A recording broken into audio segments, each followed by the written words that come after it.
Hey everybody, good morning, good afternoon, and good evening. Welcome to Beekeeping for Newbies. Thank you very much for taking the time to listen. I do appreciate you. And as always, feel free to reach out, Jeff at beekeepingfornewbies.com.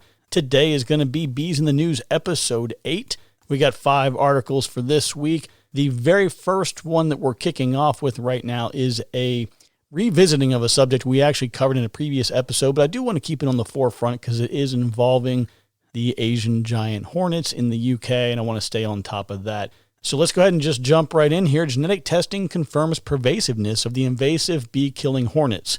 Quote, very likely the insect will be here for good, end quote. It's highly concerning that their season appears to be getting longer.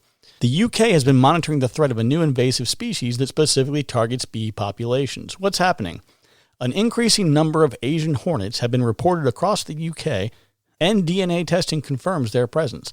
Evidence that some hornets managed to survive during the winter means it's very likely the bee-killing insect will be here for good, per the report by The Guardian.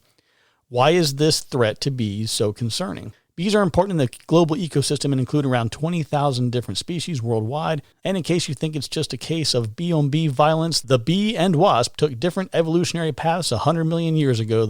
The humble bee is vegetarian, feeding pollen to their young, while wasps and hornets are carnivores. This is the crux of the problem, as the report explains, since the Asian hornet stalks honeybees at their hives, capture them for food, and feed scraps to their young. A single hornet can hunt down 50 honeybees in a day. So anyway, there's a bit more to the article, just talking about, the Asian hornet and where it is and how many of them are around. So I'm just trying to keep this on the forefront for our folks who are listening out there from the UK. All right, the next article. Is the honeybee crisis really over? And this is from the Packer.com website. There was an interview done with Danielle Downey. I don't know her, but I did pull up a little bit of information about her. So she's a part of the Project Apis M organization. They are a nonprofit. They've got a bunch of people who are part of their board of directors and staff, and a lot of people who are collaborating on all things that are bee related. And I'll just pull a quick bio up of her. Danielle Downey is the executive director. Danielle was an entomologist by the time she was 5 years old, hunting bugs under rocks in South Dakota. She's been working with honeybees and the parasites that plague them for 30 years. Her background includes training and research from bee labs in Minnesota, Canada, and France.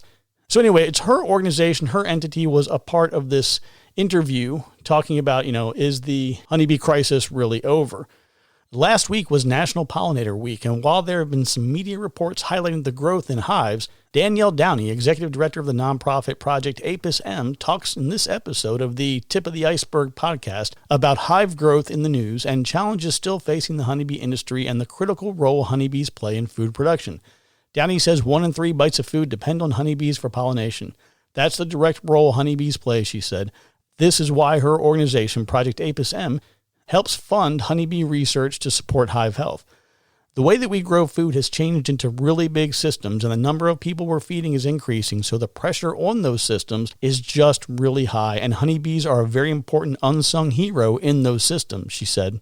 What those in the produce industry may not know is that there are a small number of commercial beekeepers who move the hives into each specialty crop for pollination across the country.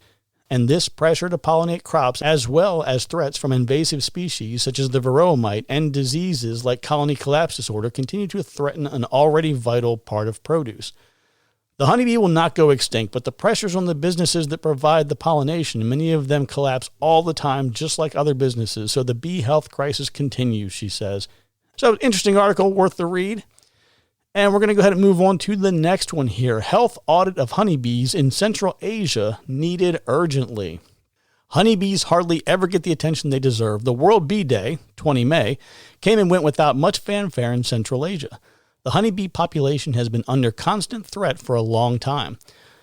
I'm going to botch this, I apologize in advance, Dr. Anneke Veenstra, the senior lecturer at the School of Life and Environmental Sciences, Deakin University, Australia, writes in an article that is available at the university website, there has been an extraordinary decline in honeybee colonies around the world in recent years, and the reasons for the drop remain largely unknown. But why does this matter, and how does it affect us? She asks rhetorically, and answers, honeybees are the world's most prolific pollinators of food crops, with 1/3 of the food we eat every day relying on pollination. This includes fruits, vegetables, oils, and nuts. As far as important species go, honeybees are at the top of the list. They're essential pollinators, pollinating 70 of the around 100 crop species that feed 90% of the world. Overseas, honeybees are declining at an alarming rate. One of the main reasons for the decline is the varroa mite, a parasite that attacks honeybees. In America before 1988, there were 5 million hived honeybee colonies. Then the varroa mite arrived, and by 1993, that number had diminished to 2.5 million. The other possible reasons for the decline include the loss of flower meadows and the use of pesticides. The picture she draws is alarming. We could struggle to sustain the global human population. If we lost all the plants that honeybees pollinate, the small animals that eat those plants will be negatively impacted, resulting in fewer prey species for larger carnivorous animals, and so on up the food chain. So, another interesting article worth checking out.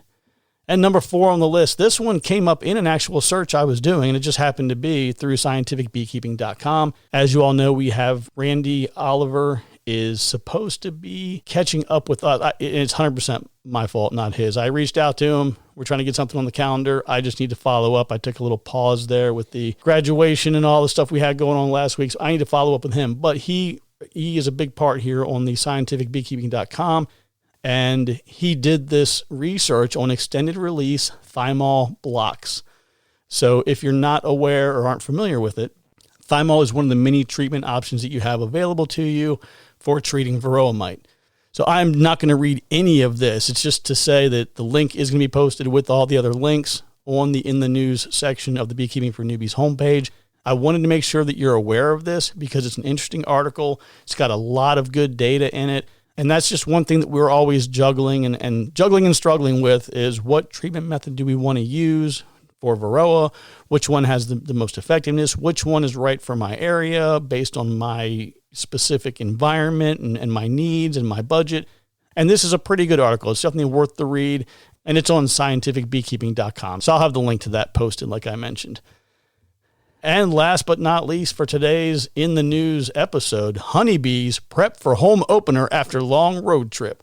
Minot, North Dakota. After 6 road games, 2 rain delays, and a 13-hour bus ride on Sunday, the Minot Honeybees are finally ready for their home opener at Corbett Field. Minot defeated the Menace Nightmares. Nightmares? Get it? Okay. 13-5 on Friday to snap a 3-game losing streak. Then had Saturday's doubleheader postponed till July 4 and July 14. Head coach Craig Montevides reflected on the start of their season. The start has been rough. We were on the road for 8 days. That was getting our feet wet. Inaugurated in the opening and 3 different stadiums, a lot of traveling. But it is what it is, and we are really, really excited to be home and play before the home fans, said Montevides.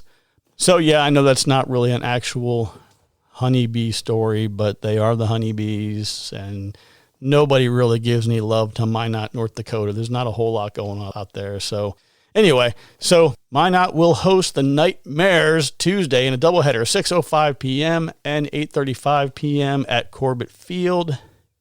All right, folks, well, that's all I got. I just want to get a couple quick things out. I'll tell you, the selection has been a little rough lately. I think Randy's article on thymol was really useful. There's a lot of scientific stuff. We could just throw a bunch of scientific things out there, but I like things that have some variety to them, something that's a little bit more lighthearted and a little bit fun. So I'm going to try and keep digging and finding things that have a good balance. All right, folks, that's all I got for you today. Feel free to check us out on YouTube. We got podcast after podcast rolling out here, getting caught up on everything on YouTube, getting everything uploaded over there, getting everything taken care of, recorded and uploaded here on the podcast. It's a busy, busy time, but it's a great day to be a beekeeper. So y'all take care, be kind to one another, and remember, I love you, and there's nothing you can do about it. I'll talk to you soon.